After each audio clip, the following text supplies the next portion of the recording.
بسم اللہ الرحمن الرحیم۔ ناظرین، فرحت عباس کاظمی اپنے ڈیجیٹل چینل کے ساتھ آپ کی خدمت میں حاضر۔ جیسے کہ پچھلی ویڈیو میں ہم نے آپ کو وہ تمام مراحل بتائے جس میں کہ اسلام آباد کی چوری ہونے والی گاڑیوں کی شرح بہت زیادہ ہونے کی وجہ سے پھر اینٹی کار لفٹنگ سیل کا قیام عمل میں لایا گیا، اور پھر اسی چند ایک لوگوں نے ہم نے مل کے ایک بڑی کامیابی حاصل کی۔ ایک بڑے گینگ کو ہم نے بسٹ کیا جس کا جو صاحب زر اور مسلم خان دونوں بھائی تھے، اور ان کے ارد گرد یہ سارا گینگ گھوم رہا تھا۔ یہاں تک تو پچھلی ویڈیو میں آپ نے دیکھ لیا کہ ان کی گرفتاری ہو گئی، لیکن اب جو سب سے اہم مرحلہ یہ ہوتا ہے کہ گرفتار ملزمان کے خلاف شہادتیں کیا اکٹھی ہوئی ہو سکتی ہیں یا کیا اکٹھی ہوئیں، نمبر 1۔ نمبر 2، پھر ان کو سزا دلوانے کا جو مرحلہ ہوتا ہے وہ بڑا اہم ہوتا ہے، اور اسی میں ہی پولیس افسران اور ہم لوگ جس میں شامل ہیں، ہم غلطیوں کے مرتکب ہوتے ہیں اور اس طریقے سے نہیں کر پاتے پروسیکیوشن، یعنی اپنے جو کیسز ہیں ان کو اس طریقے سے ہم عدالت میں ثابت نہیں کر پاتے، جس کی وجہ سے ملزمان بری ہو جاتے ہیں، اور بری ہونے کے بعد پھر دوبارہ سے وہ سرگرم عمل ہو جاتے ہیں۔ جیسے کہ میں نے پہلے عرض کی تھی، کچھ شہادتیں ہم نے جو ملزمان تک پہنچنے کے لیے استعمال ہوتی تھی وہ ہم نے پہلے اکٹھی۔ تھوڑا سا آپ کو ریکیپ میں دے دیتا ہوں کہ جس میں ہم نے تمام ریکارڈ چیک کروایا کہ ان کے نام پہ نزدیکی جو نیبرنگ ڈسٹرکٹس ہیں ان میں کتنی گاڑیاں رجسٹرڈ ہیں، اور پھر ان کو ہم نے ویریفائی کروایا ان کے ڈاکومنٹس کو، تو وہ بوگس نکلے۔ لیکن وہ چیزیں صرف جو ہیں کورٹ میں ثابت ہونے کے لیے یہ ثبوت کافی نہیں ہوتے۔ ملزمان گرفتار ہو گئے تو اس کے بعد پھر انٹروگیشن کا مرحلہ شروع ہوتا ہے۔ بہت سارے لوگ جو ہیں وہ انٹروگیشن اور انویسٹیگیشن کی جو تفصیل ہے یا ان کو ایک ہی چیز سمجھتے ہیں۔ انویسٹیگیشن جو ہے وہ پروسیس ہوتا ہے جس میں ایک پولیس افسر ضابطۂ فوجداری کا جو قانون ہے اس کے تحت کسی بھی فوجداری مقدمے کی شہادتیں اکٹھی کر سکتا ہے اور اس میں اریسٹ بھی کر سکتا ہے۔ یہ ہے انویسٹیگیشن کی تعریف سادہ الفاظ۔ انٹروگیشن کا جو عمل ہے، جب ملزمان گرفتار ہو جاتے ہیں تو پھر ان سے پوچھ گچھ کی جاتی ہے اس پورے پروسیس کے بارے میں کہ وہ کہاں تھے، وہ یہ جرم کیسے کرتے ہیں، ان کے گینگ میں کون کون سے ممبران شامل ہیں، ان کو کون کون سے لوگوں کی حمایت حاصل ہے، کہاں کہاں سرکاری دفاتر میں لوگ ان کو ہیلپ کرتے ہیں، اینڈ وغیرہ وغیرہ۔ یہ ساری چیزیں جو ہیں پھر انٹروگیشن میں جو ہے تفتیشی افسر وہ اکٹھی کرتا ہے، اور پھر اس کو اپنی جو شہادت اکٹھی کرنی ہوتی ہے اس کا بھی اندازہ ہو جاتا ہے کہ کون کون سی شہادتیں جو ہیں وہ ملزمان کی نشاندہی پہ اس کو حاصل ہو جائیں گی۔ تو اب اس کیس میں چونکہ جو گاڑیاں ہیں وہ جب ریکور ہوتی ہیں، گاڑیوں کی ریکوری ہی شہادت ہوتی ہے ایک چور کے خلاف۔ یہ بڑا ایک کامن سا اصول ہے کہ کسی نے چوری کی اور اس سے آپ پولیس افسر نے گاڑی ریکور کر لی تو وہی گاڑی جو ہے اس کا ریکوری کا جو پروف ہے وہ اس کو کورٹ میں لے کے جاتے ہیں۔ لیکن 99% کیسز میں وہ یہ ہوتا ہے کہ ان ثبوتوں کی بنیاد پر جو چور ہیں یا یہ گینگسٹر ہیں یہ بری ہو جاتے ہیں۔ اب یہ جو کیس تھا یہ یونیک نوعیت کا کیس تھا۔ اس میں گاڑیوں کے نمبر ہمیں پتہ تھے کہ فلاں نمبر کے تحت جو ہے وہ فلانی آلٹو کا گاڑی رجسٹرڈ ہے، اور اس کا نمبر ظاہر ہمیں یہ تو پتہ تھا کہ ٹیمپرڈ ہے۔ اب جب وہ گاڑیاں پکڑنی شروع کی تو اس میں ایک میں بتاتا چلوں کہ گاڑیاں جو پکڑنے کا اختیار ہے سیکشن 550 ہے ہماری ضابطۂ فوجداری پاکستان کی، جس کو کرمنل پروسیجر کوڈ کہتے ہیں۔ 550 میں ایک پولیس افسر کو، کوئی بھی پولیس افسر ہو، اس کے لیے کوئی اسٹیشن ہاؤس افسر یعنی ایس ایچ او کا ہونا ضروری نہیں ہے، کوئی بھی پولیس افسر جو ہے ایسی کسی بھی چیز کو جس پہ اس کو شبہ ہو کہ یہ چوری کی ہے یا کسی واردات میں استعمال ہوئی ہے یا واردات میں استعمال ہونے کا احتمال بھی ہو، تو وہ اس کو اپنے قبضے میں لے سکتا ہے، اور اس کی رپورٹ بنا کے وہ علاقہ مجسٹریٹ کو ودن 24 آورز بھیجتا ہے کہ میں نے یہ فلاں گاڑی، فلاں موٹر سائیکل، فلاں چیز، اتنی نقدی یا جو بھی ہے وہ میں نے قبضہ پولیس میں لیا ہے، اس کی رپورٹ مجسٹریٹ کو بھیجے گا۔ تو مجسٹریٹ کے پاس جو اختیار ہے وہ 523 ضابطہ فوجداری کے تحت اس کو حاصل ہے کہ وہ اس کیس پراپرٹی کی یا وہ جو چیز پولیس نے قبضے میں لی ہے اس کی ڈسپوزل کرے، اس کے رائٹ فل اونر کو دے۔ یہ تو ایک جزوی چیز میں آپ کو بتا رہا ہوں۔ اب اس کیس کی طرف میں واپس آپ کو لاتا ہوں۔ اس کیس میں کیا کیا ایویڈنس اکٹھی کی گئی، تو یہ سب آپ لوگوں کو بھی ہوگا، اور جو لا اسٹوڈنٹس ہیں، جو زیر تربیت پولیس آفیسرز ہیں، یا ایون جو بے شمار پولیس آفیسرز فیلڈ میں کام کر رہے ہیں، ان کے لیے بھی اور جنرل پبلک کے لیے بھی یہ چیز ہوگی کہ شہادتیں جو ہیں وہ کیا کیا ضروری ہوتی ہیں۔ اور ان کو اصل چیز یہ ہوتی ہے کہ شہادت اکٹھی کرنا بھی بڑا کام ہوتا ہے، لیکن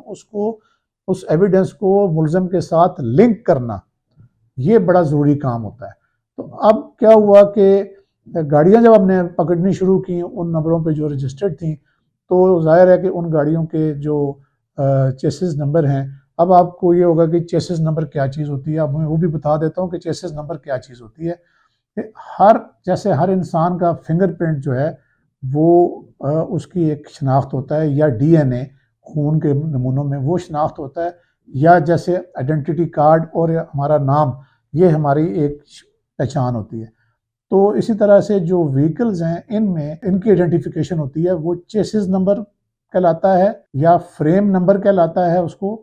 یا اس کو وہیکل آئیڈینٹیفیکیشن نمبر VIN کہتے ہیں۔ یہ اسکرین پہ میں آپ کو اس کے کچھ نمونے بھی دکھا رہا ہوں ساتھ، کہ اس طرح کا یہ کہاں پہ ہوتا ہے، گاڑی کی کس جگہ پہ ہوتا ہے۔ تو یہ آپ کی اطلاع کے لیے میں بتا رہا ہوں ساتھ ساتھ۔ اب جب وہ گاڑیاں ہمارے پاس آئیں تو ان کے تو سب کے جو فریم نمبر ہیں، یعنی چیسز نمبر ہیں، وہ سب تبدیل شدہ تھے۔ تو اب مرحلہ یہ درپیش ہوتا تھا کہ ہر گاڑی کو ہم نے پھر لاہور فورینزک سائنس لیبارٹری میں بھیجنا تھا، تاکہ اس کے نیچے سے پتہ چلے کہ وہ ایک پروسیس کے تھرو اس کی لیبارٹری کر کے وہ نکالیں کہ اس کا چیسز نمبر کیا ہے۔ اب اس میں رپورٹس جو ہیں وہ مختلف قسم کی آتی ہیں، کہ یا تو جو اوپر جو انگریو نیا کیا ہوا نمبر ہوتا ہے وہ سطحی طور پر انگریو ہوتا ہے تو نیچے سے نمبر نکل آتے ہیں، یا یہ ہوتا ہے کہ میکسیمم نمبر نکل آتے ہیں اور ایک دو نمبر ڈیجٹس معلوم نہیں ہوتے، یا یہ ہوتا ہے کہ پورے کا پورا جو نیچے والا جو اصل نمبر ہے وہ نہیں ملتا، اور یہ اس طرح کی صورتیں ہوتی ہیں اس رپورٹ میں۔ تو پھر اس میں ہم پھر انجن نمبر کا بھی ریکویسٹ کر دیتے ہیں کہ جی شاید انجن نمبر سے آئیڈینٹیفیکیشن ہو جائے۔ اس کے علاوہ گاڑی کی کوئی آئیڈینٹیفیکیشن کوڈ نہیں مانتی۔ تو اب یہ لاہور جانے والا جو مرحلہ تھا، ہر گاڑی کو یہاں سے ہم ڈرائیور بھی چاہیے ہوگا، اور اگر کسی گاڑی میں اتنا نقص ہے کہ وہ لاہور نہیں بھی جا سکتی، اس کو پھر کسی ٹریلے پہ بھیجنا، تو یہ ایک بہت بڑا ایک ٹاسک تھا۔ تو پھر ہم نے ریکویسٹ کر کے اپنے انسپیکٹر جنرل پولیس سے اس وقت ہم نے کہا کہ جی آپ یہاں پہ لیب اسٹیبلش کریں۔ یقین مانیں کہ کوئی 4 ہفتوں کے بڑے شارٹ ٹائم میں یہاں پہ پھر وہ لیب اسٹیبلش ہوگی، جو ابھی تک اسلام آباد میں کام کر رہی ہے۔ پھر ہمیں آسانی ہوگی کہ ہم نے یہاں سے گاڑیوں کے انجن چیسز نمبر جو ہیں وہ چیک کروانے شروع کر دیے۔ اب یہ یہاں تک تو ہم نے آئیڈینٹیفائی کر لیا کہ کون سی گاڑی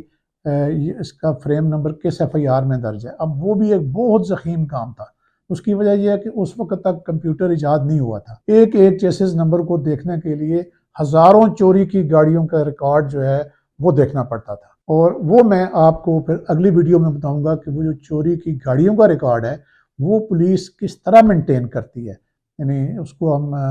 جو کرمنلز ریکارڈ آفس کہتے ہیں، CRO کا نام دیتے ہیں، وہاں پہ یہ مینولی اس وقت یہ چیزیں ہوتی تھیں کہ تمام اضلاع سے اطلاع آتی تھی کہ ہمارے پشاور سے یہ گاڑی چوری ہوئی ہے، کراچی سے چوری ہوئی ہے، وہ پھر ہر ضلع کا جو CRO ہے وہ اس کا ریکارڈ مرتب کرتا تھا۔ تو میں موضوع سے ہٹ جاؤں گا۔ اب اس ویڈیو میں یہ بتانا ضروری ہے کہ کون سی شہادتیں اکٹھی کیں۔ اب ہم نے ایک تو گاڑیوں کی شہادت ہوگی، اب یہ تھا کہ یہ گاڑیاں ملزمان کے ساتھ ہم کس طرح لنک کریں۔ تو پھر جب ملزمان سے انٹروگیشن کی، انہوں نے کہا جی کہ جن جگہوں پہ ہم یہ کاغذ تیار کرتے تھے وہ ایک مردان میں ایک دکان ہے۔ اب وہ اس دکان پہ ہم نے ریڈ کیا، اس دکان پہ جتنی بھی اس کی کمپیوٹرز اور ان کے جو پرنٹرز تھے وہ ہم نے باقاعدہ طور پہ قبضے میں لے لیے۔ پھر اس دکان کا جو ایگریمنٹ تھا وہ ہم نے اسٹیبلش کیا کہ یہ دکان انہی ملزمان کی ہے، وہ ایگریمنٹ ہم نے قبضے میں لیا، اور پھر اس مالک دکان کا بیان لکھا کہ میری یہ دکان اور یہ اتنے عرصے سے ان لوگوں کے پاس کرائے پہ یہ استعمال کر رہے تھے۔ اب بازار میں وہ عام فوٹو اسٹیٹ اور ان چیزوں کا کام کرتے تھے، لیکن جس پرنٹر سے وہ جعلی انوائسز اور سیل سرٹیفکیٹس تیار ہوتے تھے وہ اسی پرنٹر سے ہوتے تھے۔ تو ہم نے پھر جو اس وقت ایف آئی اے کی جو لیب تھی وہاں پہ بھجوا کے جو اس کی انک ہے، جو ان سیل سرٹیفکیٹس جو ہم نے آلریڈی قبضے میں لیے ہوئے تھے اور انوائسز کو جو تیار کیا گیا تھا ان کے اوپر جو جس پرنٹر کی انک تھی وہ اس کے ساتھ ہم نے ایکسپرٹ سے موازنہ کرایا، کمپیریزن کرایا، اور اس نے پازیٹیو رپورٹ آ گئی کہ یہ اسی پرنٹر سے یہ ڈاکومنٹس تیار ہوئے ہیں۔ اس میں ناکامی ہمیں یہ ہوئی کہ جو کاغذ یہ استعمال کرتے تھے وہ اسپیشل پیپر ہوتا ہے جس پہ سیل سرٹیفکیٹس اور انوائسز بنتی تھیں، وہ ہمیں نہیں ریکور ہو سکا کیونکہ اس میں ملزمان کی گرفتاری اور انٹروگیشن اور انویسٹیگیشن کے فردر پروسیڈ ہونے میں بہت ٹائم لگ گیا تھا۔ اس وجہ سے شاید وہ ہمیں پیپرز جو ہیں جو وہ تیار جس پہ وہ کرتے تھے پرنٹ وہ ہمیں نہیں مل سکے تھے۔ تو اسی طریقے سے جو باقی اورل ایویڈنس ہے، جو زبانی شہادتیں ہیں، جو ایکسائز آفیسرز کے بیانات ہیں کہ ان کے پاس کون آیا تھا، کس نے ابھی کاغذ دیے تھے، اور اس طرح کی بے شمار شہادتیں اکٹھی کر کے تو ملزمان کو سزا کرانے میں کامیاب ہوئے۔ اب آپ نے نوٹس کیا کہ اگر بہت زیادہ محنت نہ کی جائے اور صرف جو کہ عام طور پہ پولیس کا جو افسران کا ایک رویہ یہ ہوتا ہے کہ بس ایک بڑے گینگ کو آپ اریسٹ کر لیں، بسٹ کر لیں، اس کے بعد آگے کام جو ہے وہ بے شک ضائع ہو جائے، اس کو جب تک جیسے پنجابی میں کہتے ہیں توڑ تک نہ پہنچایا جائے تو پھر ان لوگوں کا کلا کما نہیں ہوتا، پھر یہ جیل نہیں جاتے، یہ بالکل 3 مہینوں کے بعد ان کی ضمانتیں ہو جاتی ہیں۔ تو اس کے علاوہ جو باقی چیزیں ہیں وہ میں آپ کو، اب چاہے ویڈیو لمبی نہ ہو جائے، میں آپ کو اگلی ویڈیو میں بتاؤں گا۔ تھینک یو، اللہ حافظ۔